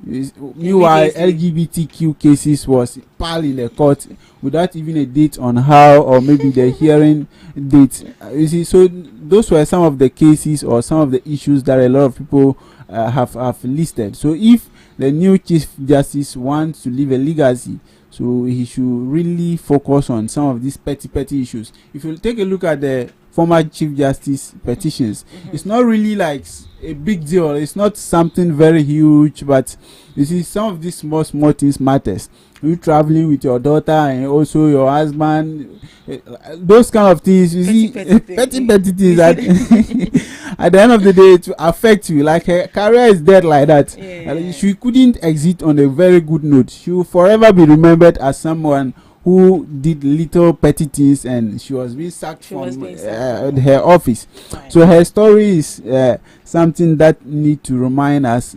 Me as a young person is just trying to give me a line way, or is giving me a direction. Whenever I get the opportunity to serve, then I must serve with integrity, I must serve with diligence, and I must serve with the mindset that I'm coming to leave a legacy, and also look at the people that I'm serving in a way that I won't do anything in order to make them question me on some of the actions, on my actions and inactions. Basically, I think that's what I just have to say when it comes to. Or what do you have something to add? Yeah. So what is actually in the ECOWAS courts that they say is admissible has to do with she saying that the processes violated on her human rights. Looking at the proceedings and how she was removed, do you think it actually violated her human rights? For me, I don't really have a legal background like that, but you see, when she states her human right was being abused, you know, human rights, everybody is entitled for the human right to be protected. And if you look at the case or her case, I don't think there was really a human right abuse. No one beat her, and also no one abused her when it comes to she being a lady and all that. There wasn't really a fair or a fertile ground for her to stand on. Just that she wanted to pass through that tangent to see if things could really go on. So you think it's not even legit? Oh no, if it was legit, then she would have been given a fair hearing, and at the end of the day, but they've dismissed the case. If they've dismissed the case, meaning there's nothing that she really have. She didn't have this. They have not completely dismissed the case. They have dismissed he sought an injunction to stop the processes from continuing and reinstate her. That is what they've dismissed. But the substantive case, that is the claim that her human right has been violated will be heard. They've asked the Attorney General to file his defense in 30 days. So the case is still pending. The substantive case is still pending. So she still has a case. But if you really look at, she's saying her human right has been violated. I don't really think there's something like that. We're all in this country. We've not really seen, not a verbal abuse, not physical abuse, or even, I've not really seen any. Maybe you may have some, but for me, where I sit, I didn't really see any human right abuse on her part. On her part, yeah. Mr. Dubik, yes, do you think she was violated? Her human right? Yes. For me, I don't think so. Oh, you don't think so? Yes. The Constitution grants you a right, isn't it? Yes. The Constitution grants you the right. If the Constitution says you should take away that right, your right has not been violated, has it? Are we to say that the people who were found guilty and are in Sawum, their right has been violated? No. Yes. The Constitution granted them the right in the first place. You don't have a right if there's no Constitution. You understand? Yes. That's why if there's a coup d'etat, the military can tell everybody to sleep. The Constitution grants you the right to freely walk around. If the Constitution no longer exists, your rights can be curtailed by anybody in control. You understand? The Constitution made her the Chief Justice, right? Yes. The Constitution through Article 146 is removing her as the Chief Justice. So which right is being curtailed here? I don't understand that thing. Which right? And in the Article 146, there are laid down procedures that we have to go through to take that right of you being a Chief Justice away. Right? And that procedure, which of the procedures was violated? The Constitution says when the president receives a petition, he must forward it to the Council of State. The Council of State must establish a prima facie case. When the prima facie case is established, the president may decide to suspend the Chief Justice. And in this circumstance, it is a no-brainer that there were cases being filed in court against the process. You understand? And she was the one who was going to empanel people to sit on it. You understand? So what if he empaneled them and influenced them and told them that this case go and decide on it, that the premier facie or the processes should be halted? What happens? She by her virtue of wanting to be in office while the processes continue, was like being a, what do you call it, a judge in her own court, in her own case. You understand? So I don't see where they've curtailed my rights come from. And when you go to security installation, you have to be searched. You'll be searched. You will be searched. Preferential treatment. You will be searched. I listened to Dom Levo, and then Dom Levo was saying that even the committee members were also searched. Felix Ofoju Kwache said yes, he was searched, but he was not searched by a male, she was searched by a female. You don't want us to search you. So what if you take a bomb there? Oh, but but saying take a bomb. She can take a gun there. The way people, yes, it's a possibility. And the way she's desperate to hang on this thing. Yes. So the country should have just relaxed its security protocols because Tokono is being removed as Chief Justice. She's a fourth highest person. So security protocol transcends anybody. Even the president himself has to abide by security protocol. Do you think that the president enjoy bodyguards standing behind him all the time? It is security protocol. There must be a bodyguard present with the president at all times. At all times. Even in his office, before you go to his main office, you pass through bodyguards, you go to his secretary, then before you go to his office. Do you think the president doesn't want privacy or something? But there are always security around the president. It is security protocol. A security protocol. And whether the president likes it or not, that is the protocols we have in place to keep him safe. That's the protocol that we had in place at Edu Lodge to keep the place safe and the people there safe. You say we shouldn't search you. Fine, we don't search you. You say we are relaxing the protocols. Everybody can come through. Somebody might hate you, the Chief Justice, the former Chief Justice, to the extent that when he heard you are coming to Edu Lodge to have a sitting, he can come and ambush you and shoot you and kill you there. You say we should relax security protocol and not search people. If you are searching people, then you are also a person. We have to search you. You are not above the people that we are searching. So what do you think the outcome of this particular case is going to be? Well, the best that can happen for Tokono and the worst that can happen for Ghana is Tokono getting compensation. I'll be hurt if that woman is giving any sort of compensation. Why will you be hurt? Why wouldn't I be? I'm saying that I'll be hurt if that woman gets any sort of compensation. But why? Is it your money? My tax is part. Somebody has spent our money, and at the end of the day, paying per them to his daughter. Means there's somebody pays per them to me. Paying per them to her husband. There's somebody pay per them to me. So that's the worst that can happen. That's the worst that can happen. That can happen. The worst that can happen is it should be compensated. They will say, "Oh, okay, violating." You think that your human rights was violated, but it's not enough to reinstate you. But because of blah blah blah, take like $1 million, $2 million as retirement. Dollars, million. Yeah, as retirement. But she's asking for $10 million. This one is just wickedness. Meaning she wasn't in the road to serve. She was there for money. She was there for the money. I'll be hurt if that woman is compensated. And sometimes I understand what do you call it? The NPP, their advocacy. Yeah. Because if Afenyomaken could take a case to the Supreme Court at 10 a.m. on Friday, when the Supreme Court doesn't even sit, and get judges to sit on the case and be heard by 12 noon. Then if such a person is being removed, you'll be heard. You want to fight. You want to use Parliament as a press conference zone and then do all your propaganda.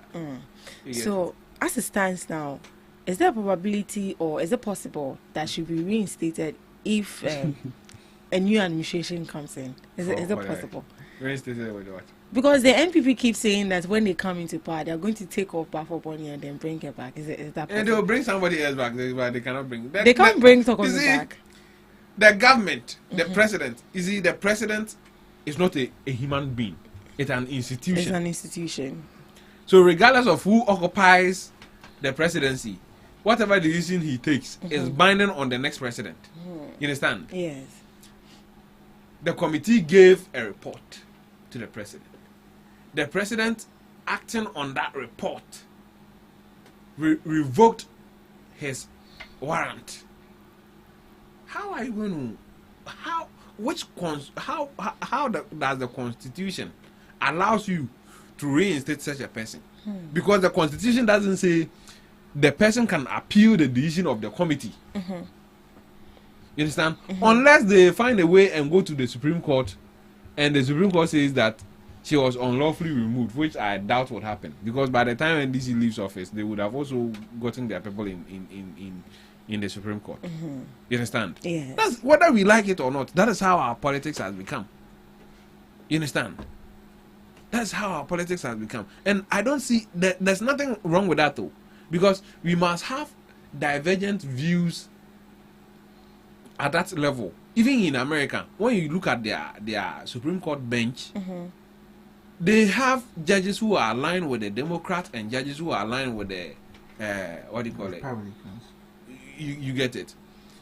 So there's nothing wrong with it. When there's a political issues, people will come with their political ideologies and then help enhance the conversation. There's nothing wrong with it. But in Ghana, because we cannot decouple politics with common sense or rational thinking, when somebody goes there and is political, all the decisions he puts away the common sense in the matter being adjudicated on, and then starts basing everything on his political views, whether they make sense or not. If not, why on earth will you say Ghana card, passport is a proof of nationality, but the birth certificate, that is the base document for you to acquire the Ghana card, and the the passport doesn't prove your nationality. Mind you, on the birth cert, your mother, the woman who gave birth to you, his nationality is written on that thing, on the certificate. So when you look at the national the birth cert, we already know your mother is a Ghanaian. If your mother is a Ghanaian, even when you're born in the US, you are a Ghanaian, aren't you? You are. We have a Supreme Court which took that stupid decision, excuse my language. It was stupid. It doesn't make any sense. It has no rationale. You can't rationalize that decision in any certain terms. You understand? So looking at all these things, if you tell me that Tokono will be back and they will reinstate Tokono, When they come, they should reinstate a LSC. And when they come to power, they should try reinstating a. Let's see how they are going to do it. I think when MPP is in power, they always find a way to turn the law upside down and favor themselves. They always find a way to turn the law upside down and favor themselves. Look at this parliamentary thing that if you file as an independent, you lose your membership as a member of parliament. As a member of Look parliament. at look at the kind of ruling the Supreme Court gave. Didn't make any sense. What was the ruling? Okay. I'm an MPP member of parliament. Going into the 2028 elections, I say I want to contest on independent. On independence. Mind you, I don't file to become an independent candidate after the elections. I filed before the elections. Before the elections. So the instant I filed as an independent candidate, I don't have any business calling myself an NPP MP. You understand? Yes. And according to even the MPP constitution, it says that if you contest against a candidate that the party has chosen, you automatically forfeit your membership as a party member. You understand? And forfeiting your party membership comes with you forfeiting your membership as an MP. As a parliamentarian. You understand? So if you look at all these things and those kind of decisions that the Supreme Court took and all that, it doesn't make any sense to me. Somebody will bring a case about the EC doing a registration in what do you call it? In their district centers. Here the case, if the EC has right to do that, say it. But don't sit somewhere and say, I'll hear the case after the registration has been done. What are you remedying? What are you remedying? Domlevo's case, when Kufuor removed Domlevo, the Supreme Court sat down and waited till Domlevo had gone on retirement 2 years after. Before they said his removal was unlawful. What are you remedying? What are you remedying? That is the kind of Supreme Court talk on headed. So if the MPP wants to shout and make politics out of it, they should look at the woman's track record. When she was the Chief Justice and the cases she presided on, and whether the judgment in those cases had common sense to it. Me, if Tokono is giving any compensation, I'll be hurt. Hurt, there will be hurt, but it doesn't change anything. She has taken the money. And anytime I get the opportunity, I'll bash her. How will you bash her? Here. Anytime. No. I'm not saying here. Anytime I get the opportunity, whether it concerns Now, unless the bees in your room, I'll drag her name into it and bash her. Man of controversy. I thought you said you changed. I've changed. No. Angel Steven, you are not making it to heaven. All right, let's look at our last topic briefly, then we call it a wrap. So Ghana loses another soldier fighting Galamsey and tragic accidents, and this has to do with 9 months. We see them being on ground, trying every possible means to make sure that they win the fight against Galamsey. Okay. But the more they are going, let me disagree with the topic even before we go on. Read the topic again. Ghana loses another soldier fighting Galamsey in tragic accidents. Tell us what happened. Just tell us what happened. I should tell you what happened. How did the soldier die? It was through an accident. The person died. So, it was through an accident? Yes, an accident.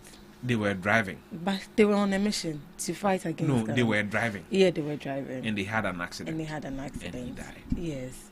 So the accident killed him? The accident killed him. And I believe if not that he was going on a Galamsey side to go and do what he has to do, he wouldn't have died.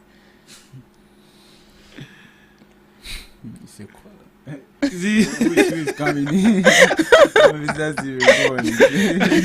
just want to calm, I want to calm down so I don't sound insensitive. If I don't calm down and I want to talk, I'll sound insensitive. So I want to calm down. No, but it's because of Galamsey he died. Oh my dear. No, but like he was maybe enjoying his bankus. If not for him, they sending him on a mission, would he have died? I'm not sure. That's how he was destined to die. No, I'm not going to say that. No, that's not what you are saying. It. I'm not. I didn't say that. Okay. I'm just going to ask you. I was just going to ask you. Do you remember what the woman said? No. In Parliament?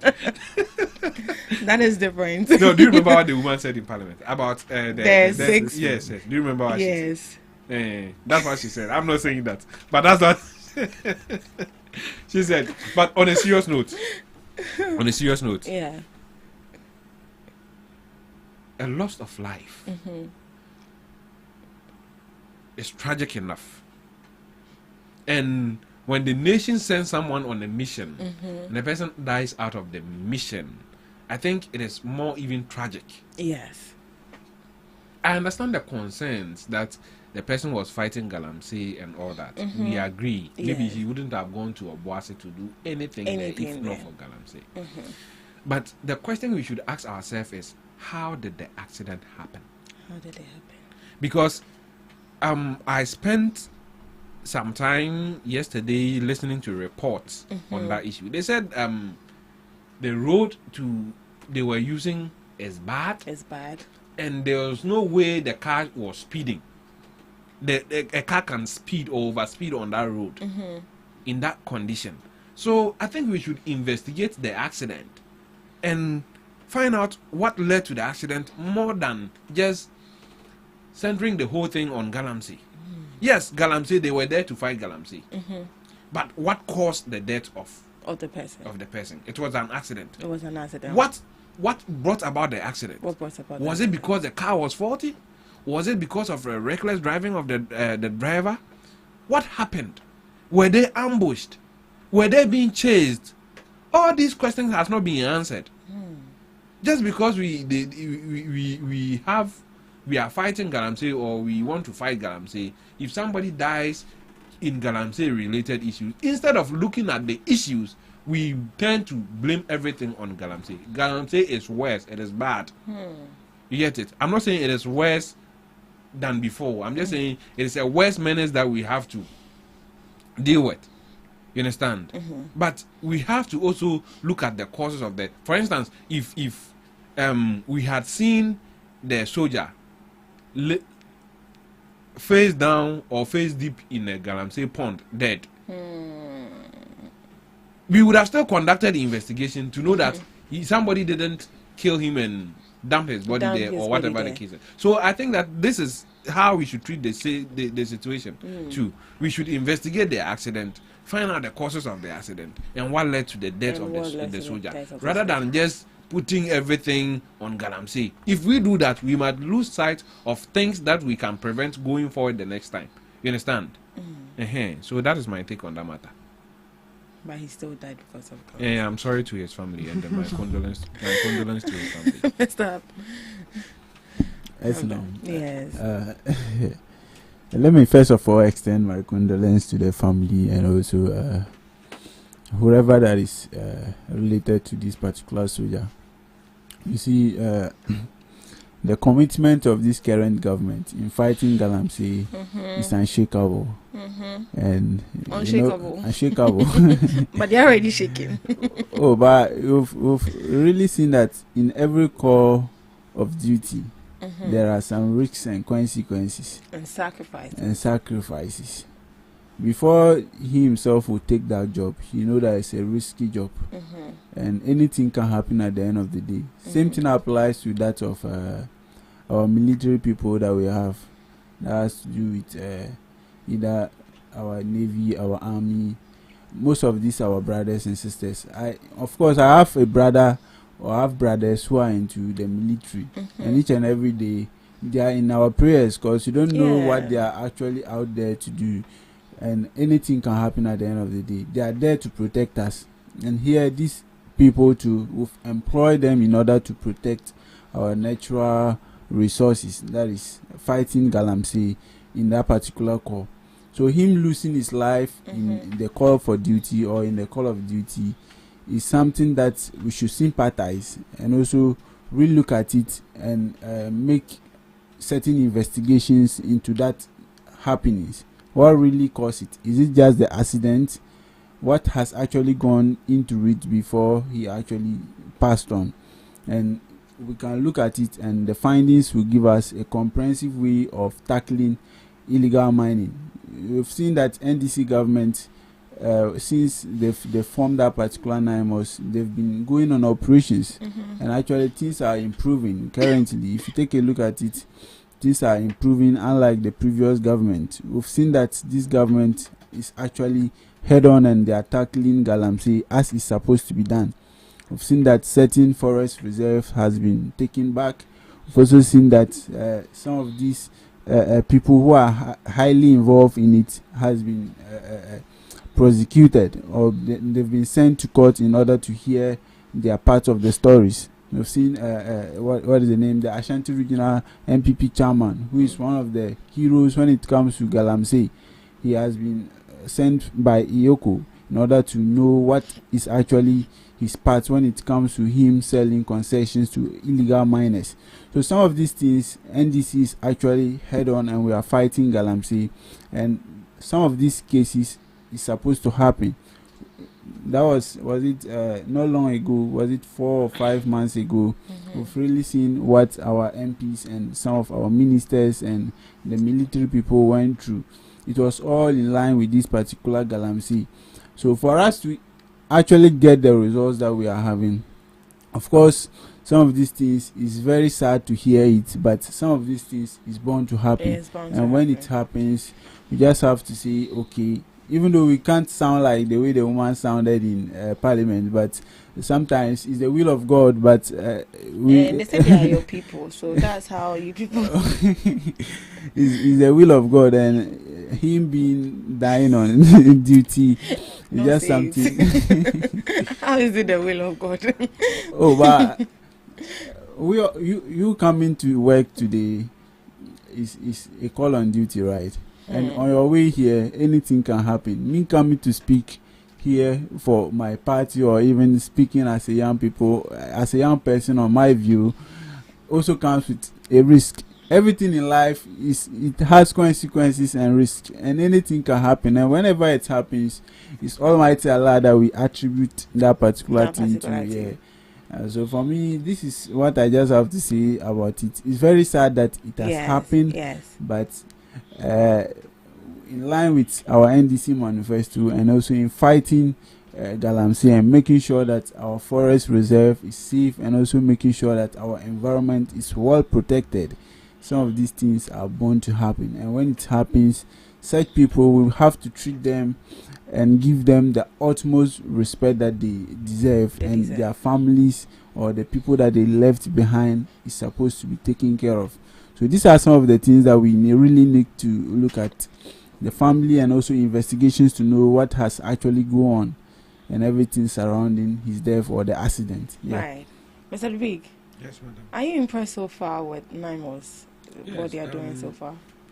Well, I already say that the fight against Galamsey is not a one-off thing. Yes. I've always said that it will take time. Just as we say armed robbing is bad, and we've not stopped fighting it, Galamsey has come to live with us, and we must never stop fighting it. So I think that we just have to sustain their effort and make sure that we see improvement and the results of what their fight is. You get it? Until we do that, I think that is when I can be satisfied that we've sustained the fight and we are seeing results. But until then, I think the resource is too minimal for now. Too minimal. Yes, I think they should continue fighting it, and then let's see by the end of the year or in the middle of next year, let's see how the turbidity levels of our waters will be like. Then we can give them full credit for their job. Right. Thank you, Mr. Hamda. What about you? Are you impressed so far? Oh, so far they are doing wonderful job. They are doing a great job. if you really take a look at some of the forest reserves they've actually claimed or they've taken back, only God knows what the former government was doing, because some of these forest reserves, the kind of people that are in it, the number of people that are in some of these forest reserves, they are even more than a community. Like if you look at the videos that are posted by these NIMOS whenever they do their operations, the number of people in this particular reserves, like, it's outrageous. Some huge number. So looking at the effort they've been putting in order to take back these forest reserves, and also in order to prevent certain people from taking certain concessions, I think it's a step in the right direction, and they are improving. Very soon we should see positive results, even though we've started seeing positive results with the fight of Galamsey. We'll see some excavators with not burning, unlike the former government, and also some of the water pumps has been seized and we've distributed it to irrigational farmers. All these are positive things.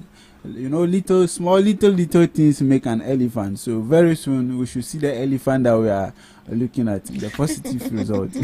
Okay, can you add your last words, please? So let me just say very big thanks to you guys for the opportunity, and also to my big brother Stephen, and whoever is watching us. I say a very big good morning to you, and I really pray that the Almighty Allah, whatever hustle that you are into or whatever that your hands touches today, may He bless it, and at the end of the day, whatever desire that you are looking up to get, may He make it possible here. Yeah, thank you so much, Mr. Hamda. Mr. Dubik. Yes, madam. Ganip, your last words. Let me say good morning to my people. Okay. TMP. TMP. Yes. They made sure that even in the middle of the night, they brought me something that I wear for today. So. Thank you to all of them. And may God be with all of us. Let us all have a great weekend. Those who are traveling for the weekend, I wish them safe travels and all that. So that'll be my last words. All right. Thank you. And thank you, TP, for making Mr. Dubik look good. Right. Thank you so much for joining us on the Ghana Talks Breakfast Show. This is where we draw the curtains. We'll see you same time next week. Do have a lovely day.